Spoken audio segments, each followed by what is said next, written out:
Muling nagbabalik programang IFM News Prime Edition pa rin at kasama nyo Idol Joanna De Vera. At Idol Matthew Pacheco. Sa pagpapatuloy po ng ating pagtutok po ngayong umaga ukol po sa naranasan nating weather disturbance, particularly po itong si Bagyong Hener po. Makakasama natin through an interview via phone patch, walang iba kundi ang Operations and Training Head ng Pangasinan PDRMO, Sir Vincent Chu. Good morning po, sir. Morning, sir.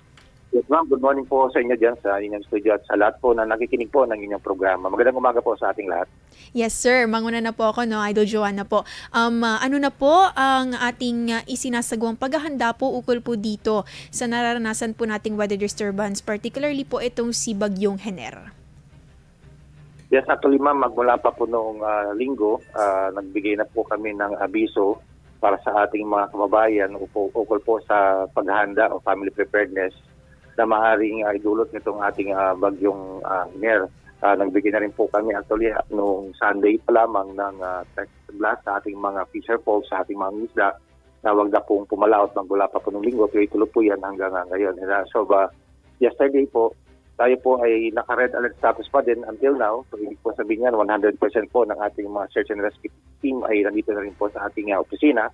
Yan din po yung ating makasamahan sa AFP at PNP. Meron na rin po tayong naka-preposition na mga personnel at heavy equipment vehicles sa iba't ibang lugar po dito sa Pangasinan. Sir, si Idol Matthew po ito. Tanong ko lang, sir, kung meron po bang bayan o particular na bayan po ang binabantayan po natin ngayon na posible pong bahain o maapektuhan ng lubha nitong bagyo po? Yes po, base na rin po sa datos na binigay po ng Pag-asa, ang Pangasinan po ay makakaranas ng 50 to 100 millimeters of rain hanggang Huwebes po yan. So ibig pong sabihin yan, makaranas po tayo ng moderate to heavy rainfall dito po sa ating lalawigan. Ang usually po natitignan natin dyan ay yung mga flash flood prone area po dito sa western part ng Pangasinan. Nandiyan po yung ating mga kababayan sa mga Taram, sa Aguilar, sa Bugalyon, sa Labrador, sa Sual, sa Bani. So yan po ay ating binabantayan. Although yung ating mga river system naman po ay nasa normal level pa naman yung iba, at yung iba naman po ay may bahagyang pagtaas, pero wala pa po ito sa critical level. May mga bigay na rin po ba ng mga LGUs ng kanilang mga isasagawa po, mga augmentation po nila sa inyo po, Sir Vincent?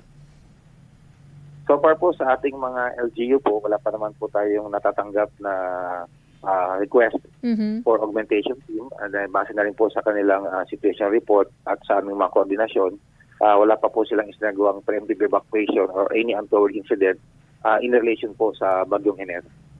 And though inaabangan natin kung anong maaaring maidulot po nitong bagyo nun, sir, pero diretso po itong pagbabantay po nitong ating PDRMO, nagkapagpahinga na rin po ba ang lahat po ng ating kasama po, mga team po natin, sir? Yes ma'am, tama po kayo dyan. Actually, ito po yung mga panahon na kami po ay sobrang busy. Lahat naman po ng ating mga search and rescue team ay narorotate po yan.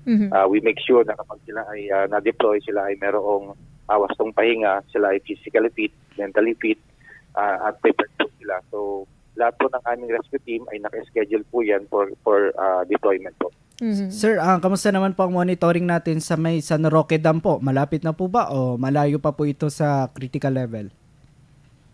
Ang San Roque Dam po natin ngayon ay nasa 265 meters above sea level. Ang kanyang high normal level po ay umabot ng 280 meters above sea level. And usually po wala pa pong naka-open na gates. Yun ang kagandahan dahil patuloy tayo nagmo-monitor, tinaabangan po natin kung ano po yung posibleng mangyari if ever po na Sir Vincent. And we hope po na magkaroon din po kayo ng magandang pangangatawan dahil for sure marami tayong marami pa tayong isasagawang paghahanda dahil tuloy-tuloy itong pagpasok ng mga weather disturbance, no, Sir Vincent.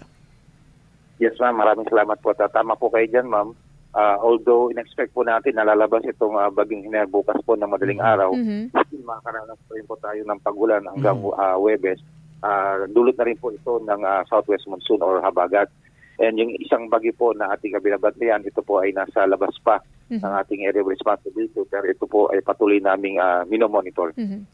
Sir, dahil inaasahan ang pag-uulan bukas, tanungin na rin namin, meron po bang posibilidad na kansilahin ang klase po bukas dahil nga po magkakaroon pa rin ng epekto itong si Hener? Yes, actually po sir, naglabas po ang EO, ang ating probinsya sa pangulo po ng ating governor. Ito po ay, ibig sabihin po wala pong pasok sa all levels po. Titignan na lang po natin hanggang mamaya base po sa ating monitoring kung kailangan pa rin pong mag-suspend ng klase by tomorrow. Yes, sir. Okay, paalala na lang po sir sa publiko or any messages po para sa ating publiko dito po sa nararanasan po nating weather disturbances.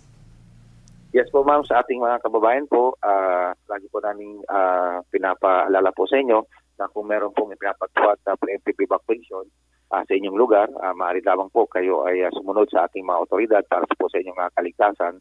At sa ating mga kababayan po, patuloy po tayo mag-monitor, tumutok sa mga accredited news agencies po para na rin po sa inyong kaalaman ukol po dito sa mga bagyo po na ating mararanasan.